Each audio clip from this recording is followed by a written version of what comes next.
Es momento de los números claves de Vidal. Pancho, te escuchamos. Muy buenos días, auditores y auditoras. Les voy a leer una afirmación y qué opina la opinión pública de esa afirmación. La fuente es el Centro de Estudio y Observación del Conflicto Social, Universidades de Chile, Católica, Diego Portales y Adolfo Ibáñez. O sea, a prueba de bala. La afirmación es la siguiente. El gobierno debería hacer algo para reducir las diferencias de ingresos entre ricos y pobres. Por la afirmativa, o sea, de acuerdo con esa frase, el 85,1% de los chilenos. En contra de esa frase, de ese principio, el 7,4%. Es decir, la legitimidad de la reforma tributaria, la legitimidad de la reforma educacional y la legitimidad de la reforma laboral, porque son los instrumentos que le permiten al gobierno hacer lo que la ciudadanía pide. ¿Qué le pide la ciudadanía al gobierno? Hacer algo para reducir las diferencias de ingresos entre ricos y pobres. 85,1% a favor. Muy buenos días, auditores y auditoras. Estos fueron los números de Vidal. Pregunto, Pancho, ¿hacer algo o hacer algo bueno? Hacer algo bueno, obviamente. Pero no cocinado, digamos. No, reforma tributaria, reforma vocacional bien hecha. No con Sergio Vitar a cargo de... Es que no me hagáis hablar mal de Vitar, que lo conozco, ya es mi amigo. Yo también lo conozco, pero hable nomás mal, nosotros no le contamos. No le contamos. Lo conozco, me cae bastante bien. No, lo que pasa es que hay que tener cuidado. Sergio es un tipo muy capaz, y además de los políticos honestos que conozco en Chile. Pero quiero decirles que es un error político porque a los 5 minutos, el principal interlocutor de educación, que es la Confech, te mandó la punta del cerro. Exacto. Pero entonces, perdón, pero yo desde antes, así se me hubiera ocurrido que si ponían a Vitar, los iban a mandar a la punta del cerro. Bueno, está asociado a otra cosa. Pero además además es un consejo como de 11 personas, Vitar no lo encabeza, así que va a ser una colaboración en el... Oye, yo solo quiero decir a propósito del tema de la reforma de la educación superior, que otra muestra más del desastre que hay, porque esta semana conocimos la 5ª versión de la propuesta de la gratuidad. Que era el rechazo a la 4ª.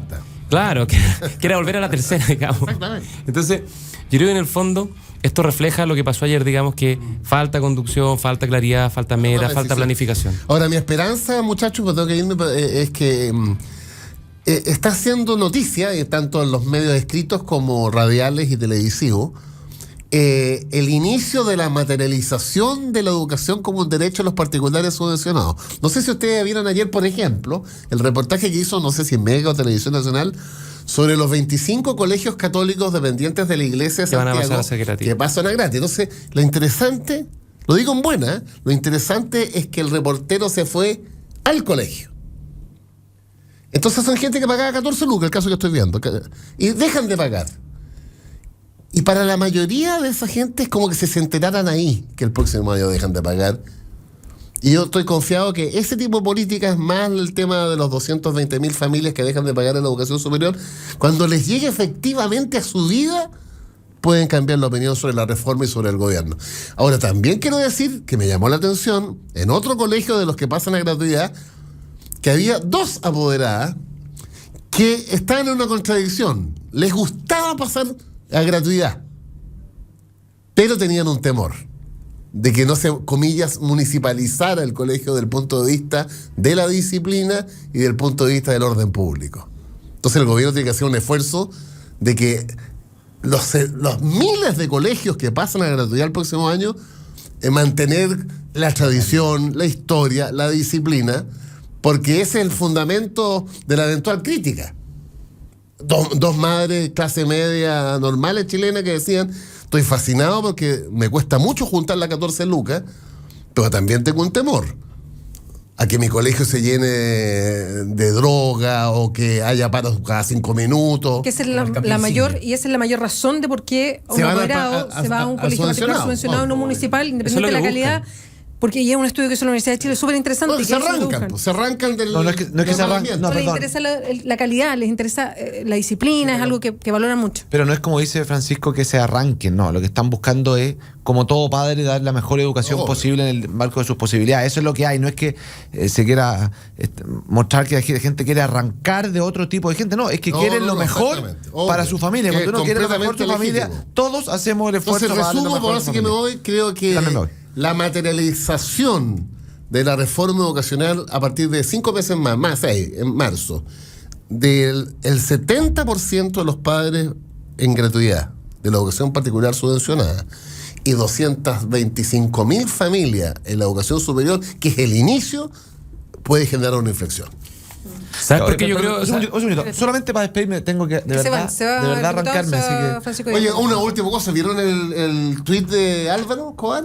¿Saben, ciudadanos, quién era uno de los manifestantes ayer en la Alameda? Nieto. ¿Saben quién era? Pero una foto. aplaudiendo, enfervorizado, ni más ni menos que el nieto de Pinochet. ¿Se acuerdan del capitán que se mandó el No numerito? aguantaste el desafío ni 2 Pero, minutos, pero bueno. ahí está, pero ahí está. Está bien, pero dije... El independiente, nieto de Pinochet siempre saludando todo al pasó. pinochetista en los camioneros. Siempre todo pasó, pero no aguantó. Ahí están, Mira, esos son. Te dejo el desafío. Es un muy mal favor para los camioneros.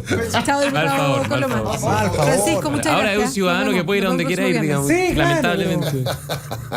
Oye, pero yo, mira, lo que no estoy de acuerdo con Francisco a propósito de la reforma educacional, que yo creo que tiene dos problemas. El primero, en el caso de la educación particular subvencionada, que está bien, me parece muy bien que les permita evitar pagar esos 10, 15 mil, lo que sea el copago que tenían, pero me parece muy mal que los condena a tener un financiamiento mensual, una subvención que no va a ser superior a los 80 mil pesos mensuales, porque en el fondo, como los padres ya no pueden aportar, queda topado en el techo del aporte de la subvención. Mientras que en los colegios particulares pagados, la mensualidad de un niño es 300 mil pesos. Entonces, lo que yo quiero decir es que en el fondo, ¿cómo vas a cerrar esa brecha si tú le pusiste definitivamente una prohibición de aportar a los padres en la mensualidad de los hijos? Obviamente la idea es que el Estado aporte más, pero el cerrar completamente la puerta a los padres para que aporten a la educación de su hijo, yo creo que va a ser muy complejo, y ya se está notando en el CIMSE, cerrar las brechas de calidad entre los colegios pagados y los particulares subvencionados y los municipales. Y lo otro, respecto a la educación superior, la propuesta del gobierno, tan enredada y tan Perdona, errática, Después quiero aportar a la discusión, Sí. para abrir un tema ahí. es verdad que favorece a cerca de 220.000 estudiantes que hoy día están pagando la educación superior, pero también es cierto que deja 1 millón fuera.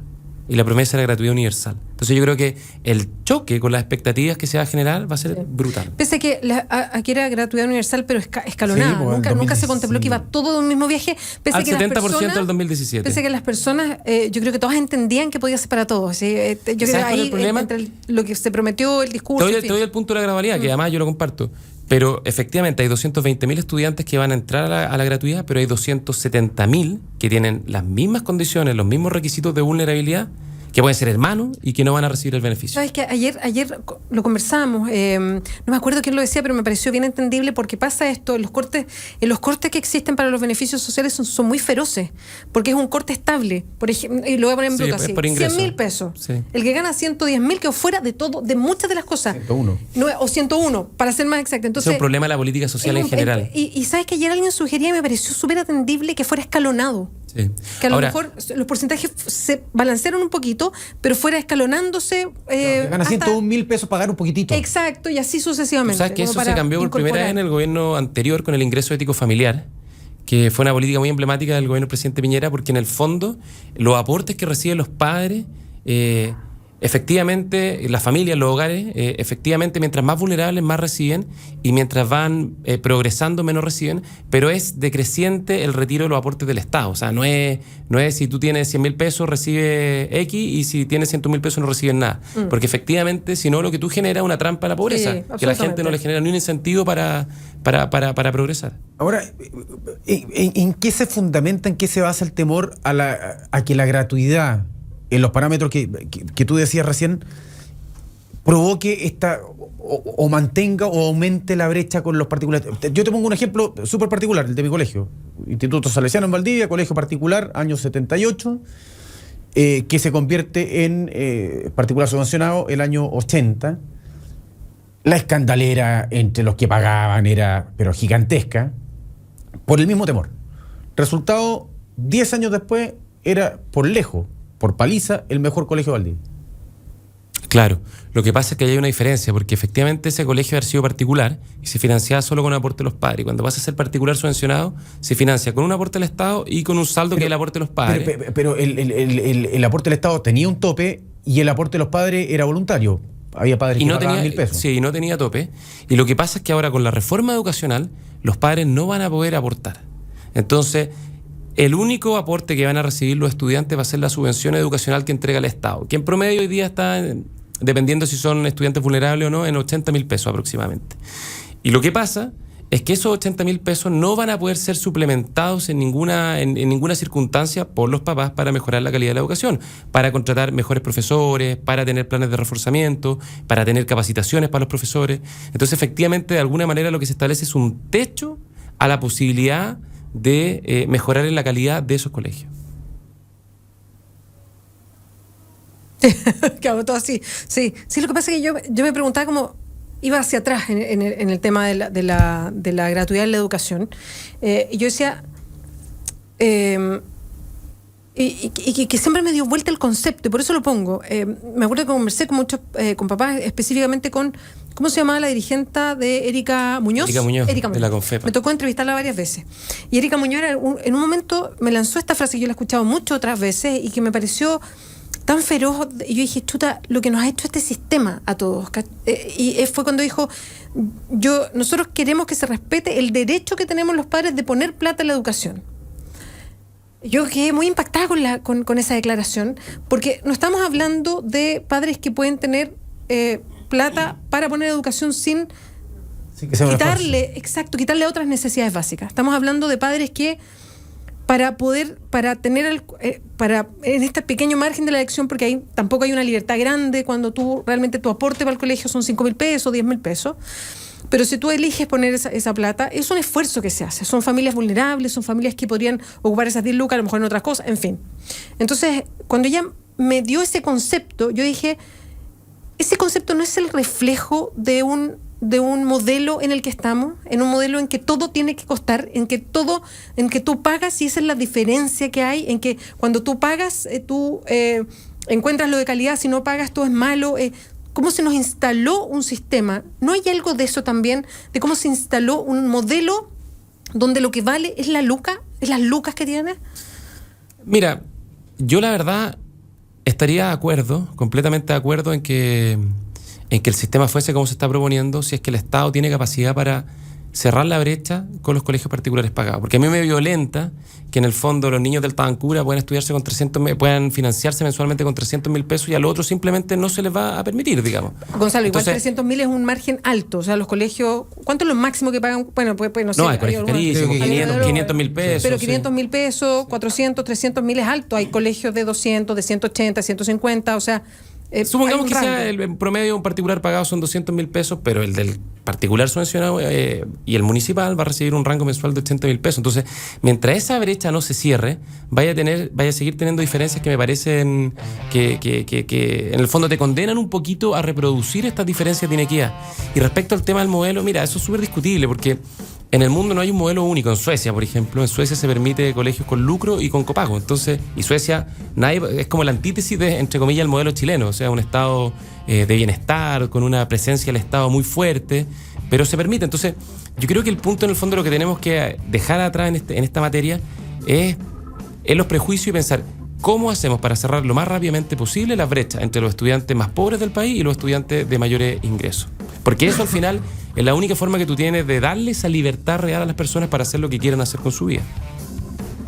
Gonzalo, estamos cerrando ya el panel. Te queremos agradecer mucho que nos hayas acompañado hoy día. Bueno, Gonzalo Blumel es parte del panel, es de Avanza Chile. Estábamos también antes con el diputado Juan Antonio Coloma, que voló porque tenía que estar en una reunión a las 11, y con Francisco Vidal, ex vocero y vocero actual, pero fuera de la moneda, que nos acompañan ustedes siempre los viernes. Muchas gracias, Gonzalo. Oye, muchas gracias. Y una reflexión final a propósito de la nota al mostrador. Pareciendo una nota muy lamentable, yo creo que, como decía John Stuart Mill, que es un filósofo inglés muy, muy importante, como el padre de la conceptualización de la libertad de expresión, aunque sea prensa que a uno no le guste y mala respecto a la forma en que no digo en este caso en particular, en general, en que se construye la información, igual hay que permitirla. porque en el fondo eso te hace que en definitiva tú puedas tener la posibilidad de que el error sea contrarrestado por la verdad.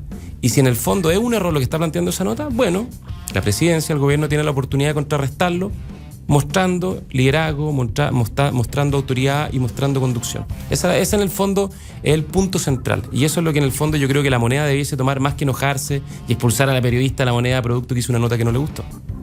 Gonzalo, muchas gracias. Nada, muchas gracias. 10:56, Álvaro Escobar, Pancho Aguiluz, ¿hacemos una pausa? ¿Cómo no? ¿Les tinca? Sí, pues. Ya, volvemos. Todo jugo, ¿no? Uy, qué bueno estaba. Sorry por la mano. Te pasaste, Panchito. Yo creo que siempre te quedaste. Voy a tener que hacer más jugo todos los días.